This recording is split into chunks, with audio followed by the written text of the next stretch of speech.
Parents, families, community members, and teachers are always on a mission to build confidence in young people.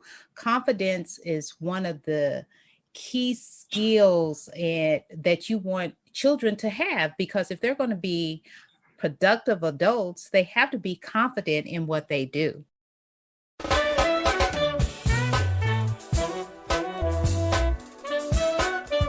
Welcome to the Empowerment Zone with Ramona Houston, where we zone in on Black and Brown relations and our journey to empowering our communities.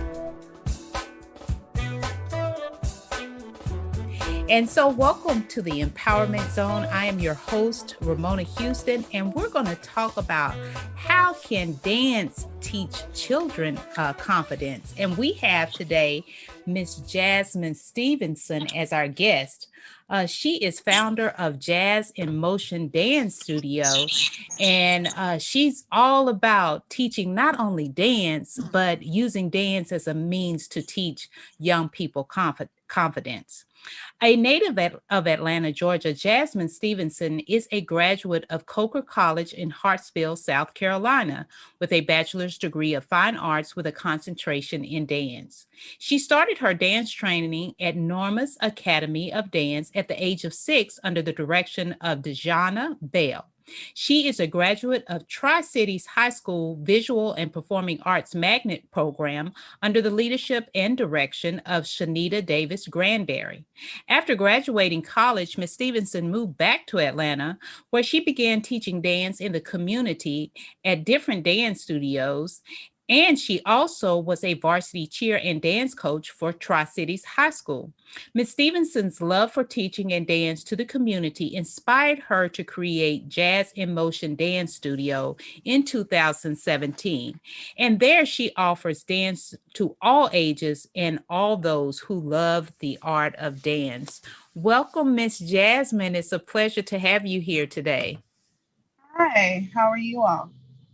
Doing fine. So I'm so excited to have you today. I just saw you on Sunday at a dance recital that was here in Atlanta, and y'all did an excellent job. And just want to commend you on that. And also, I just want to have you here to just talk about your work in dance and how you build confidence in children. But before we get started on your topic, why don't you tell our audience a little bit about you and your background and the work that you do? Well, like you said, my name is Jasmine Stevenson. I am a native of Atlanta. I am a mother and a proud daughter. A little about myself, I would say that I am a caring person, a mentor. I want to mentor to the community, to our young, to our youth. I feel like when I was growing up, I didn't have enough mentors or people that were, how do I say, that were more encouraging, that helped me become the person that I am today. And I feel like everyone needs that person in their corner that's going to be there for them. And I started dancing when I was about 6. And I knew what I wanted to do at an early age. I told my mom, I saw this studio, Norma's Academy at Greenbrier Mall. I never forget it. And they were phenomenal. And I said, I had never seen Black girls do dance. And I was like, I want to dance with them. And I want to dance at that studio. So my mom was like, okay. She found it. And then she was like, well, maybe that was just a phase. So she kind of brushed me off. And I was like, no, I want to dance. I want to dance at that studio. And at 6, I knew what I wanted to do. I knew what I wanted to be a dancer. And I also knew that I wanted to be a teacher. So growing up in the art of dance, it wasn't my best friend as far as being accepting, because I'm not the typical dancer. I do not have the typical dance body, but I knew that I loved it and it was for me and I was going to make it for me. So I knew that I wanted to create a program that was designed for all people And I wanted to be mentoring for all, even if it was just the students, my staff. I wanted to be a mentoring program so that all girls and boys have confidence. And even if they decide not to become professional dancers, they could be confident in whatever they decide to do in life. So I would say that being a well-rounded person was what my goals are to be. And I strive for everyone else to be a well-rounded person, because growing up, you need that confidence. You don't want to, seem like you're alone. And I never want young people to feel like they're alone. So that's one of the reasons why I designed my company. So let's talk about your evolution into dance. Can you explain to our audience what you mean that you're not the typical dancer? Because we want to know what you mean by that. So, when you see the typical dancer, you think of Misty Copeland, someone that's nice, tall, or nice and thin, or average size. I myself am not an average size person. I am about 6 feet tall, and I've always been tall since forever. So growing up being tall, awkwardly tall, and then growing up being a little bit on the heavier side, it wasn't an ideal situation that I saw people that looked like me on stage. And so I wanted to make it to where I felt comfortable. I didn't have a dance teacher that looked like me. They would always try to root for me, but I couldn't see myself on stage because they weren't me. They weren't tall. They weren't a heavier person or a curvy girl. They were nice, thin, or they may have some different types of body shapes, but they weren't me. So I couldn't relate to somebody that wasn't me.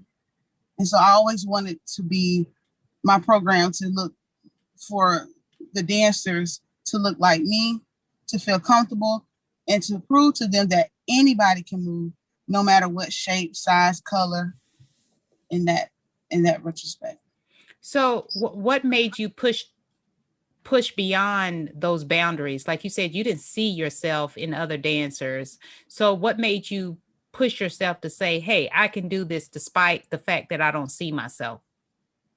I had a teacher in high school that, even though I knew that I wanted to be a dancer, she would tell me that just because you're a dancer doesn't mean you always have to be on the back, or you have to be the dance teacher or the assistant. She put some seeds in me that were confidence boosters.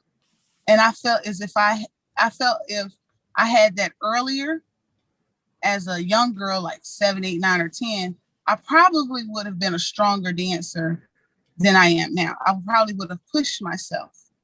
But getting that later in life as a teenager, I felt like it was kind of too late, but it wasn't too late because I was still able to go off to college. I didn't even see myself going to college at first, and teaching and majoring in dance, but she told me that I could do it. It shouldn't have mattered what I looked like, as long as I put in the work, and in my heart, I knew that I wanted to do this. So with that being said, that's one of the reasons why I really pushed, because she saw that in me. My mom saw it in me. And I knew if those two people saw it in me, that others would too. And so I needed to push past my fear and insecurities of being different. And I knew that other girls around the world would probably be feeling the same way. Just because we don't see ourselves on the front line or the mainstream of society of a dance world doesn't mean we don't exist. Mm-hmm. And that goes right to your point about the importance of mentors. and the importance of being a mentor to young people, to be able to encourage them and build confidence in them, to help them to see that even if they can't see themselves in whatever they do, they can actually, they do have the abilities to accomplish whatever they will. So can you talk about Jazz in Motion Studio and your work as a founder of a dance company who accepts dancers who don't fit the stereotypical mold of who a dancer is, and your work in terms of mentorship and building confidence in these young ladies and young men? So I would say, like I said, the seed that was planted in me in high school evolved, and that confidence helped me. So I'm going to backtrack because I forgot to introduce a part of me that is very huge. I don't know how I forgot this part, but I work for the Atlanta Ballet's A-League Camp Atlanta, and I train their dancers, and we do the same work as far as mentors. I've been with that program for the last 14 years, and that program was designed to mentor and to evolve middle schoolers into the confidence and have them work on self-growth. I saw that program and wanted to emulate my dance program off of that, to have it start at a younger age of 3, so that we don't have to wait till middle school for them to go off to this program to be great and be confident in who they are. I wanted that model for my company because I felt like Alvin Ailey says dance is for all, it's for the people, it should be brought back to the people. That's how I felt as a dance instructor, a dance teacher, as a creative person. Dance has to be brought back to our people, to our community. And the only way for our history of dance to be continued, it has to start over. So I wanted our young generation of young dancers to be confident. With that being said, I want them to understand that you don't have to be perfect, but I want you to be your best self, your best authentic self. And I want you to grow in who you're meant to be. I'm not training professional dancers. I would love to train professional dancers, but I understand that everybody that walks through Jazz in Motion will not be a professional dancer. But I want them to be positive, successful people in society, so that when they go into the direction of the path that they want to go off into, whether it be real estate, journalism, computer technician, anything along those lines, they have the confidence to know that I can do this. I can be great in this because I know that I am. I can because I am. Because I overcame this, I'm going to be able to do this.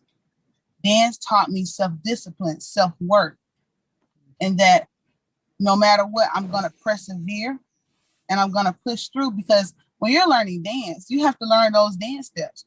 And those dance steps are not easy, not by any means, and then you have to remember choreography and put it all together. Then you have to add the element of the music. And then, that's a whole nother element. Being able to multitask. You learn all of these things through dance, working with others, working with a group. People don't realize that dancers do a lot of work when it's before the show. By the time you all see the performance, that's the end product. That's like the Christmas tree, the Christmas gift under the tree. That's the ending product of what all the work the dancer does before. So if you're doing a Fortune 500 company and you're presenting, you've done all that back work, you work with a group, it's the same type of thing. When you present that final project, it's the same feeling. So I want them to have the confidence to persevere, to understand that you can be who you're designed to be. And dance is just a catalyst, just a driving force of a tool that I use to help young girls and young men to understand that they can be who they're meant to be. And I just enjoy watching them grow as people. I want them to know that they can have someone they can confide in, that a lot of kids go through a lot. They don't express those things to their parents. They don't know how to. They don't have an outlet or an adult that they can trust with those goals or with those, just with life, and dance has brought that to me for those young people. I had a young lady recently, she does braids, she braids hair. She's about 13 years old. She said, Miss Jasmine, I want to braid hair as a profession. I said, okay, what can I do to help you? What do you need an Instagram page, you need some business cards. I was there as a entrepreneur to support her in what she wanted to do. So she felt confident enough to say, hey, this is what I want to do. And I wasn't upset that it wasn't dance, but I could help her through that type of process so she can understand I'm here for her. I'm here to support her and all the dancers. I'm here for them 100%. And they know that. I love that story and how it's so important that when you're a teacher, that you're a teacher inside the classroom and outside the classroom, and that you're there to support your students, and no matter what they're trying to aspire to do or be. So tell us about the Jazz in Motion, your company Jazz in Motion, and what ages do you serve? What type of dance do you do? And just tell us about your studio. So Jazz in Motion is a studio that was created in 2017. I created it, like I said, because I wanted to boost confidence in young adolescents. We offer ballet, classical ballet, tap, jazz, modern, hip hop on occasions. And we service young students from the age of 3 to 18. We are a competitive dance studio. We have competed in one because due to COVID, we had to stop competing. But we go to our next competition in June, which is June 11th to the 12th. And we have our annual recital. Our annual recital this year is June 26th. It is entitled Blessed. And Blessed is a culmination of everything that has happened in 2020. I didn't want to name it something that was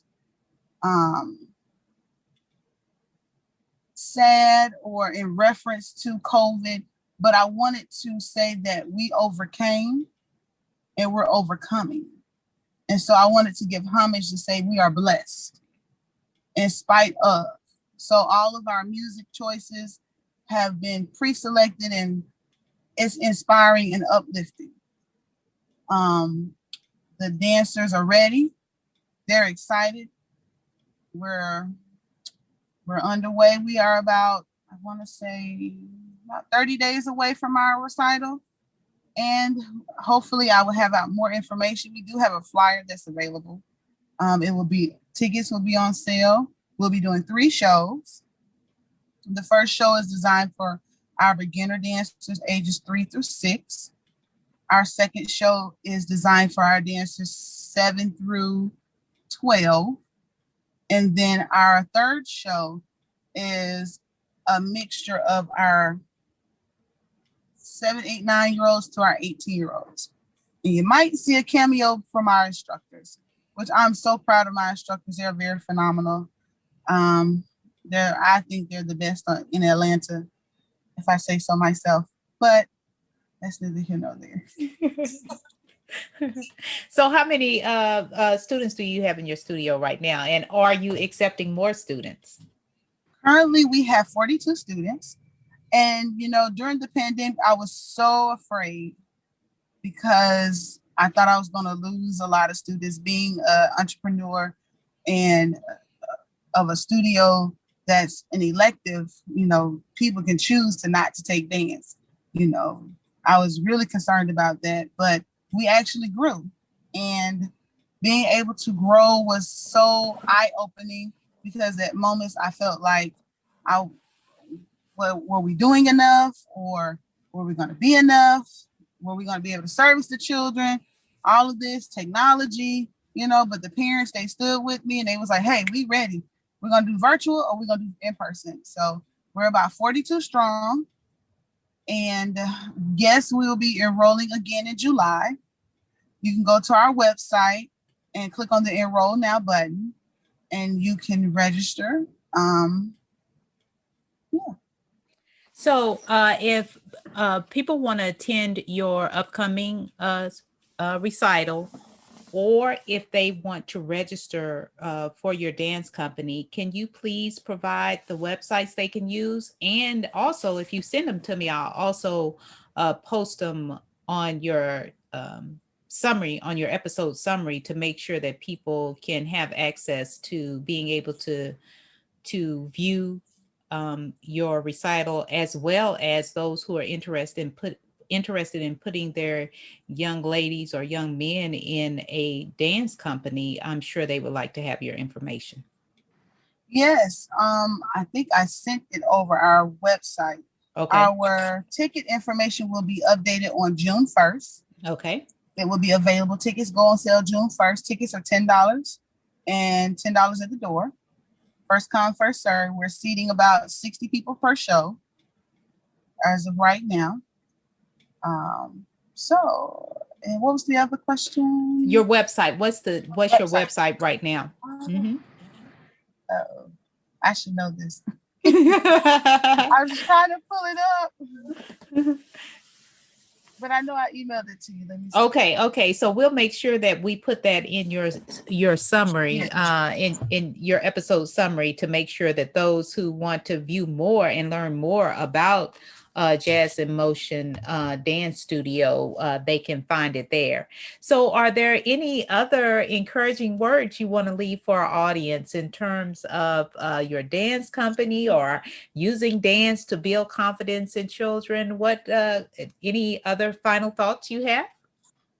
I would say, as a parent and as an educator, when a child says they would like to do something, just explore it. Let them get their feet wet, just a little bit. And always be reassuring. Always be that confidence booster. Because they're going to have days where they're going to say, I don't want to go to dance, or I don't want to go to basketball. But you can't be on their side. You're going to have to be that tough love and say, oh, you're going to go.